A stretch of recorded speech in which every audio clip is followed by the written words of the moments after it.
एक घर में पप्पू व उसकी मम्मी पापा व दादी रहते थे।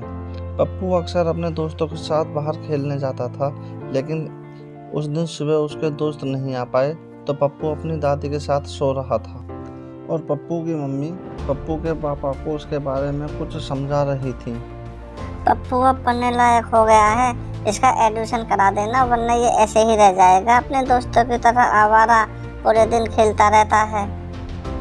इतने में पप्पू उठ जाता है क्योंकि उसके दोस्त बाहर से आवाज दे रहे थे पप्पू को बुलाने के लिए। पप्पू पप्पू पप्पू पप्पू पप्पू। इतने में पप्पू अपने मम्मी पापा से खेलने जाने के लिए कहता है तो उसकी मम्मी उस पर क्रोधित हो जाती है।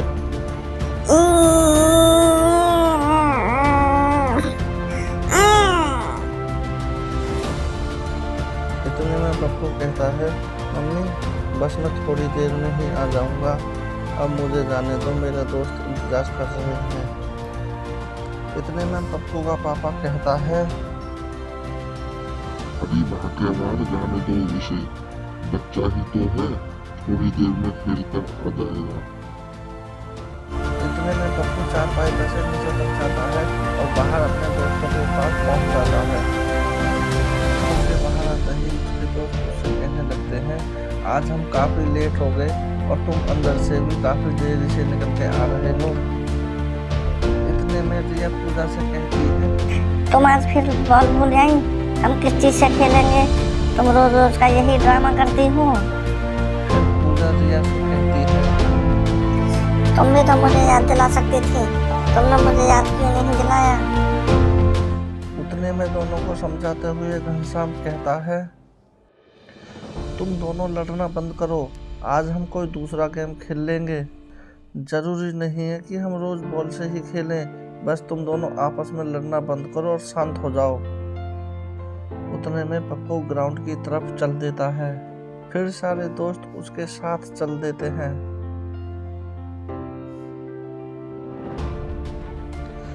फिर सभी ग्राउंड में पहुंच जाते हैं और पूजा पप्पू से कहती है, पप्पू तुम अपना मुंह पल्ली तरफ को कर लो, हम सारे जने छुप जाते हैं, फिर तुम हमें ढूंढना, जिसको भी तुम पहले ढूंढ दोगे फिर उसकी बारी आएगी, वो ढूंढेगा हम सबको, ठीक है।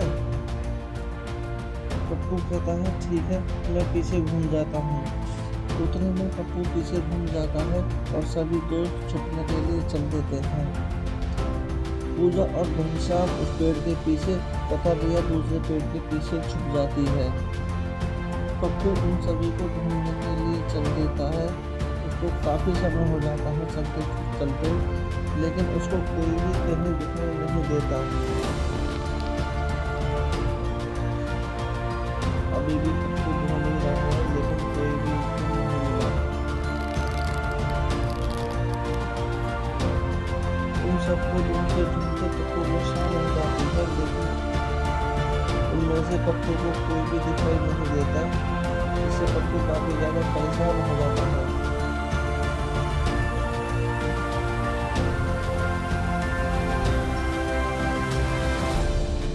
पप्पू सब जगहों में ढूंढता है, लेकिन कोई भी उसको नजर नहीं आता, इसलिए पप्पू हाथ थक कर रुक जाता है और कहने लगता है, तुम सभी बाहर आ जाओ, शाम हो गई है, घर को भी चलना है। इतने में सभी दोस्त बाहर आ जाते हैं और पप्पू उनसे कहने लगता है, तुम कहाँ छुप जाते हो, शाम हो चुकी है, हमें घर को भी चलना है। तो सभी कहते हैं, ठीक है, चलते हैं घर। लेकिन पप्पू के घर के रास्ता उनके घर के रास्ते से थोड़ा अलग था, जैसे पप्पू को जंगल के रास्ते से होकर जाना था। फिर सभी अपने घर की तरफ निकल जाते हैं, जिसमें पप्पू को एक जंगल के रास्ते से होकर जाना होता है। जैसे ही वो घर जा रहा होता है तो उसे अजीब अजीब आवाज़ें सुनाई देती हैं, जिसे पप्पू पीछे मुड़कर देखता है तो उसे कुछ दिखाई नहीं देता और आवाज़ें भी सुनाई देनी बंद हो जाती हैं। लेकिन जब वो दोबारा चलने लगता है अपने घर की तरफ, तो उसे एक चुड़ैल नजर आ जाती है, जिसे देखकर पप्पू काफ़ी घबरा जाता है और डर के मारे भयभीत हो जाता है और सोचने लगता है कि अब मैं कैसे जाऊंगा अपने घर।